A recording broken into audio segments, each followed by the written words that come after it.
Salat dan dzikir, kunci panggilan Allah pada diri kita. Mari kita simak. Assalamualaikum warahmatullahi wabarakatuh. Jumpa lagi dengan channel Alex Suryadi iki wae. Tempatnya ngaji bareng, ngaji tentang syariat, tentang tarekat, tentang hakikat, tentang makrifat, serta ada tentang filosofi dan filsafat hidup, serta kearifan lokal, yaitu kearifan kolbu. Monggo kita saksikan bersama-sama.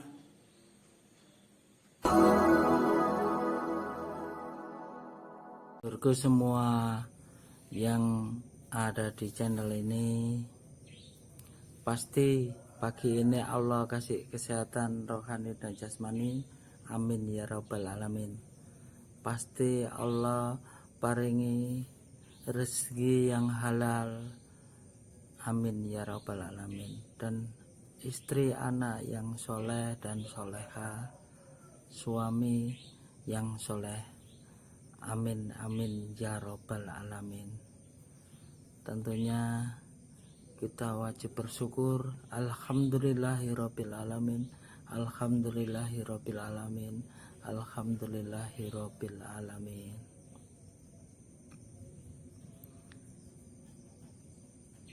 Yuk sinau bareng. Kali ini kita bahas sujud sholat, yaitu diantaranya itu ada 2 sujud dan berzikir. Apa perbedaannya? Mari kita simak bersama-sama. Kita tahu saudara bahwa di Islam itu ada 5 masalah, 5 perkara, 5 kewajiban. 1 syahadat, 2 sholat, 3 zakat, 4 puasa, dan 5 pergi ke tanah suci, yaitu haji. Kita simak satu-satu. Syahadat. Bisakah orang non-muslim, non-Islam, non-soleh melaksanakan syahadat? Insya Allah bisa. Benar bisa? Insya Allah benar bisa. Monggo-monggo yang perlu dikomentari kali ini, monggo silakan. Kita ngaji bareng, kita ngaji bersama, kita kupas bersama-sama, bermanfaat juga untuk kita bersama-sama. Itu syahadat ya. Sekarang sholat.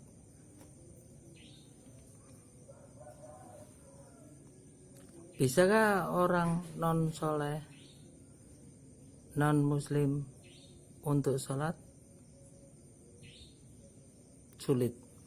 Karena apa?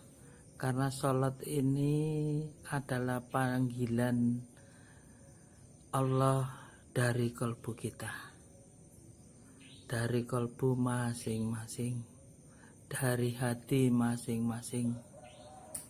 Rasanya sulit untuk menirunya, karena merasa tanggung jawabnya masing-masing. Sholat, kita garis bawahi dulu ya. Sholat tidak bisa ditiru. Yang ketiga adalah zakat. Bisakah orang non-soleh, orang non-muslim untuk melakukan zakat? Bisa, asal dia punya harta yang melimpah, baik itu zakat fitrah atau zakat kekayaan, yaitu zakat mal. Bisa dilakukan.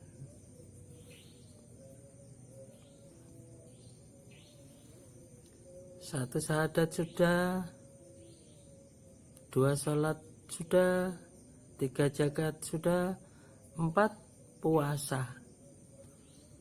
Bisakah orang non soleh atau non muslim melakukan puasa? Tentunya jawabannya adalah bisa. Bener gak? Tolong dong di komen. Monggo silakan di komen, supaya kita bisa paham. Bisa non soleh melakukan, yaitu yang namanya puasa, dan boleh-boleh saja.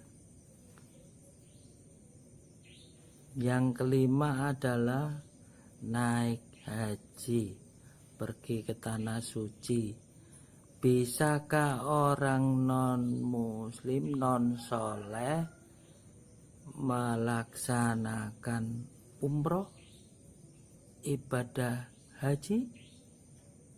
Jawabannya adalah bisa.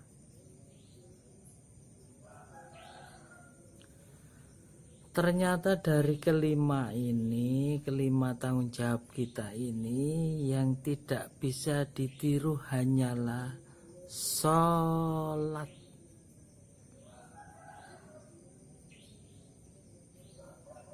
Dan tidak ada riak-riaknya kita melaksanakan sholat, karena sholat merupakan panggilan jiwa kita, hati kita dari Allah Subhanahu wa Ta'ala untuk menghadap ke Rabb, ke Sang Pencipta, ke yang menciptakan kita.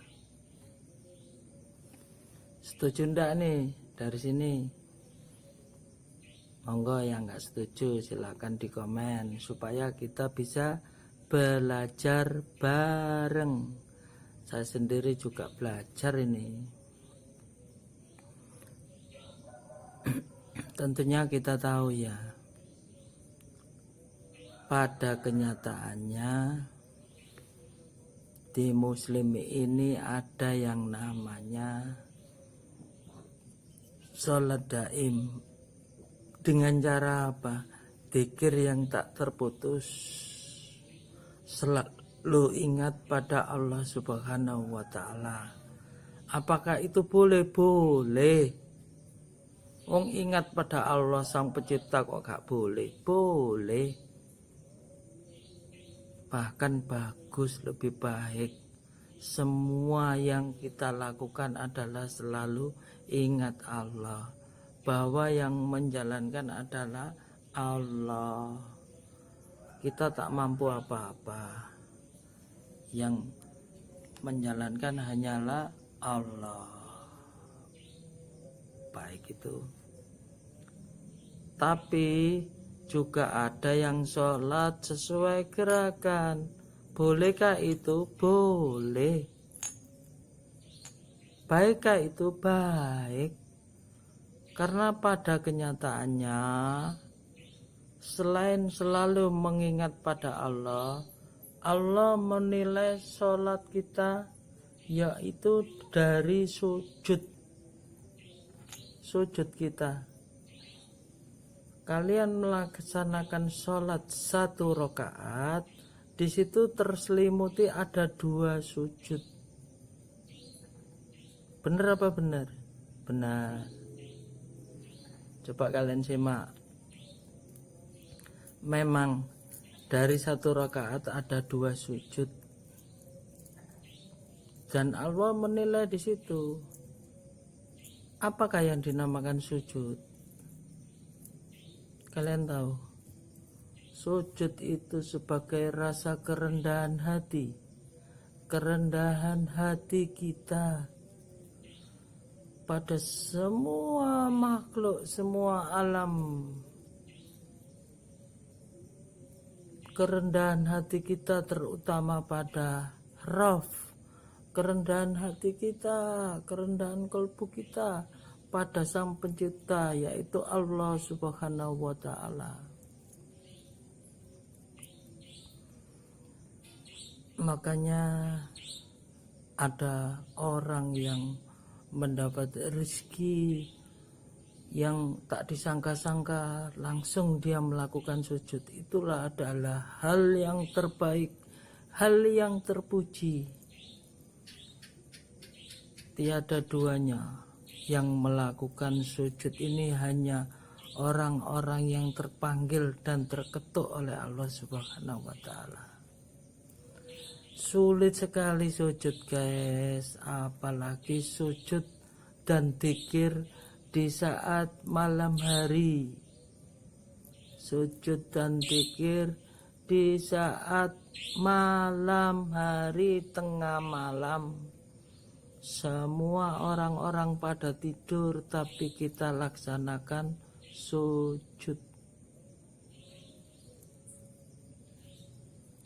Sujud dan berzikir di saat jamaah subuh juga sulit untuk melangkah kalau tidak ada panggilan hati dari Allah Subhanahu wa Ta'ala.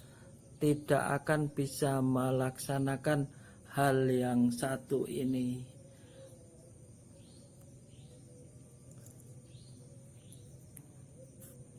Jadi kupasan kali ini ada